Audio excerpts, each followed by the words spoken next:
You went to that estate at one point. What do we know about this? Well, we know that the FBI showed up this morning on boats at around 10:30 in the morning, a team searching his island, even though accused sex trafficker Jeffrey Epstein is dead and the federal trial against him will never happen. It's still an unmistakable message from the Department of Justice. This isn't over. The briefing room went silent when the director spoke. At 0347 hours this morning, we executed the largest coordinated strike in FBI history against what we now know was not just an island, was a command center for an international trafficking empire that reaches into every corridor of American power. Little St. James Island, U.S. Virgin Islands, December 12, 2024. The sun hadn't risen yet, but the Caribbean waters were already churning with the wake of 6 Navy patrol boats forming a blockade perimeter. Above them, 2 Black Hawk helicopters cut through the darkness, their searchlights carving paths across the dense tropical canopy. This wasn't a raid. This was an invasion. FBI, DICE, DHS, U.S. Marshals, Delta Force operators, over 300 federal agents converging on 78 acres of what the world thought was abandoned property. But the thermal imaging told a different story. Heat signatures, active power grids, underground ventilation systems running at full capacity. Someone had been living there. Someone had been working there. And what they were hiding was about to tear through the highest levels of American society like a hurricane. The first team hit the main compound at exactly 4:11 a.m. Flashbang shattered the pre-dawn silence. Doors reinforced with steel plating came down under breaching charges. Agents poured through corridors lined with surveillance equipment, still recording, still transmitting. In the control room, 12 monitors displayed live feeds from locations across 3 continents, penthouse suites in Manhattan, private airports in Los Angeles, government buildings in Washington, D.C., coastal villas in Venezuela. The island wasn't empty. It was operational in the subterranean levels beneath the tennis court. They found server farms running encryption protocols used by intelligence agencies. 12 terabytes of data, video files, flight manifests, wire transfer records, communication logs between a fictional financier named Marcus Rothwell and names that would make your blood run cold. Governors, senators, federal judges, Hollywood executives, tech billionaires, all coded, all categorized, all meticulously documented, but it was the sealed containers in the northeastern bunker that stopped the operation cold for 47. A.M., a SWAT captain radioed command with 3 words that changed everything. We need CDC, inside climate-controlled vaults designed to pharmaceutical-grade specifications. Agents discovered stockpiles that didn't match any previous intelligence on Rothwell's operation. 230 kilograms of pure fentanyl, enough to kill 46 million people. Vacuum-sealed bricks of cocaine stamped with Venezuelan cartel insignia. Methamphetamine in quantities that suggested industrial-scale production. And something else, diplomatic pouches with State Department seals that should never have existed outside secure federal facilities. This wasn't about one man's crimes anymore. This was about a network. By 6:15 a.m., cyber forensics teams at FBI headquarters in Washington were already 6 layers deep into Rothwell's encrypted servers. The operation had a codename on the dark web, Olympus Protocol. And it wasn't just blackmail. It wasn't just trafficking. It was infrastructure-shell companies registered in Delaware, ghost corporations in Panama, nonprofit foundations with spotless public records, a private airline operating under FAA clearance, luxury yacht charters, an international art auction house. All of it legitimate on paper. All of it feeding money into a web of offshore accounts that spanned 19 countries and moved an estimated $4.3 billion annually. But the money wasn't the weapon. The information was. Lead analyst discovers a pattern in the flight logs. Private jets registered to Rothwell's aviation company made 163 trips to the island between 2019 and 2023. Every passenger was logged. Every arrival was timestamped, cross-referencing those names with the video files recovered. From the servers created a database of leverage that would make any intelligence agency envious. And then they found the authorization keys. Encrypted messages directly linking a fictional governor, Governor Raymond Castellano, of a southeastern U.S. state, 2 logistical approvals for trafficking routes running through port authorities he controlled, text communications coordinating flight clearances through regional airports where his appointees served as directors, bank transfers routed through economic development funds under his administration. He didn't just know about Rothwell's operation, he was engineering its protection. This is not corruption. This is command-level collusion. This is not negligence. It is engineered treason. The briefing room erupted when the evidence went live on federal networks. But the director's next words cut through the chaos. Castellano isn't alone, and this goes deeper than we thought. December 13, 2024, 4:58 a.m. across 7 states.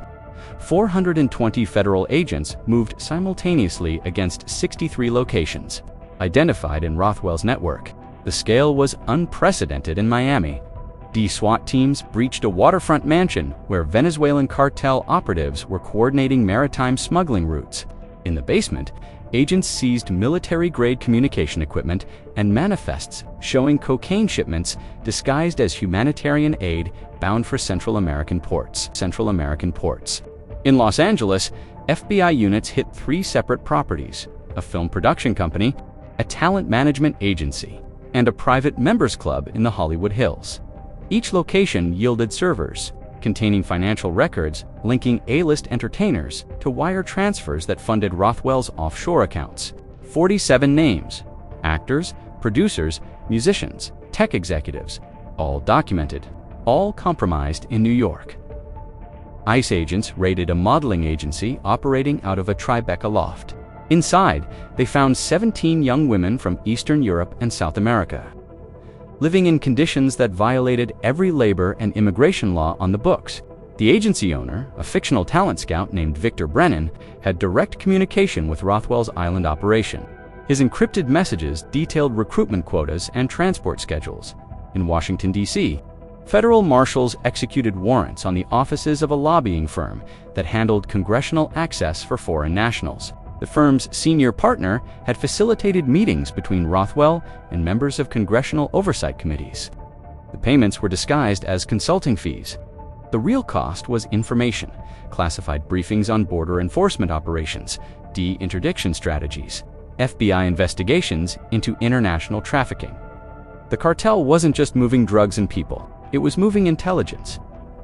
By noon, the first arrests began, not low-level couriers or street dealers. Senior officials, a fictional deputy director of a state port authority, a chief of police in a border county, a federal immigration judge who had dismissed over 200 deportation cases connected to Venezuelan nationals, later identified as cartel operatives. Each arrest revealed another layer of systematic infiltration. In a command center hastily assembled at a federal building in Atlanta, investigators began pulling case files that had gone cold, charges that were dropped, evidence that had mysteriously disappeared. The pattern was undeniable. For every honest agent trying to build a case, there was a corrupted official dismantling it from within. One FBI supervisor broke down during questioning, admitting he had received $50,000 to delay a warrant that would have exposed Rothwell's island operations 2 years earlier. "They told me it was just about taxes," he said. "They told me it wasn't worth the political blowback." But it wasn't just about money. It was about control. Forensic accountants tracking the financial web discovered that Rothwell's network had embedded itself into legitimate industries with terrifying efficiency. A chain of luxury hotels used for discreet meetings, a private security firm staffed with former military contractors who provided armed transport for high-value shipments, a logistics company with warehousing contracts at 6 major U.S. ports. The drugs came in containers labeled as agricultural equipment, industrial machinery, consumer electronics. The manifests were clean. The inspections were waived. The system wasn't broken. It was reprogrammed at the port of Charleston. A midnight raid uncovered a Venezuelan cartel distribution hub hidden inside a refrigerated warehouse leased to a produce importing company. Inside, agents found 180 kilograms of cocaine packed in frozen fruit pallets and 200,000 fentanyl pills, disguised as blood pressure medication. The warehouse supervisor was an employee with no criminal record and a cousin serving as a customs inspector at the same port. That's how it worked. Family, favors, fear. December 15th, 2024. the scope expanded beyond American borders. Interpol coordination revealed that Rothwell's shell companies had operations in 12 countries, private estates in France, investment funds in Switzerland, real estate holdings in Dubai, manufacturing facilities in Mexico, each property connected to the same trafficking networks funneling narcotics and human cargo toward American markets. But the Venezuelan connection was the spine of the entire operation. Intelligence. Reports showed that Rothwell had cultivated relationships with high-ranking members of Venezuela's military and political apparatus beginning in 2016, provided offshore banking for their personal fortunes. They provided protection for his logistics operations. Cocaine produced in Colombian labs moved through Venezuelan territory with military escort. From there, it traveled by speedboat to Caribbean transshipment points, by air to private airstrips in Central America, and finally by sea or land across the southern U.S. border. The routes were sophisticated, the coordination was military grade, and the profits were staggering. In one 6-month period, over 4 tons of cocaine entered the United States through this network. Street value, $600 million. And that was just one commodity. The human trafficking component was worse. Recovery teams found documentation showing that Rothwell's operation had facilitated the illegal entry of over 800 individuals under false pretenses. Promised jobs, promised visas, promised opportunity. Instead, they were forced into labor in industries ranging from agriculture to hospitality to private domestic service. Some disappeared entirely. Some were recovered in raids across the Southwest. Some were never found. The real horror was how easily it had operated. Falsified work visas processed through a corrupted consular office, transportation arranged through legitimate charter companies, housing provided by property management firms with clean corporate records. Every step had a legitimate face. Every transaction had plausible deniability, until the servers were cracked and the communications were decoded.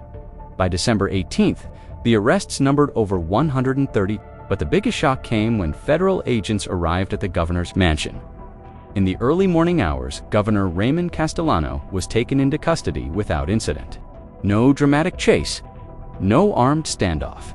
Just a man in a bathrobe being read his rights while his security detail stood aside. The charges: racketeering, money laundering, conspiracy to commit human trafficking, obstruction of justice, and abuse of office. The evidence was crushing. Encrypted messages authorizing the use of state resources to support cartel logistics. Wire transfers from Rothwell's offshore accounts to campaign funds controlled by Castellano's Political Action Committee. Surveillance footage showing the governor boarding flights to Little St. James Island on 4 separate occasions. He had sold his office, he had sold his state, he had sold his country, and he wasn't alone. Within 72 hours, federal prosecutors filed charges against 2 additional governors in neighboring states, 6 state legislators, 11 law enforcement officials, and 23 individuals working in port authorities, customs agencies, and border patrol divisions. The system wasn't infiltrated. It was redesigned, but the human cost couldn't be measured in arrests or indictments. Fentanyl deaths in the affected regions had increased by 40% over 3 years. Families destroyed, communities broken. Young lives ended before they began because someone decided profit was worth more than people.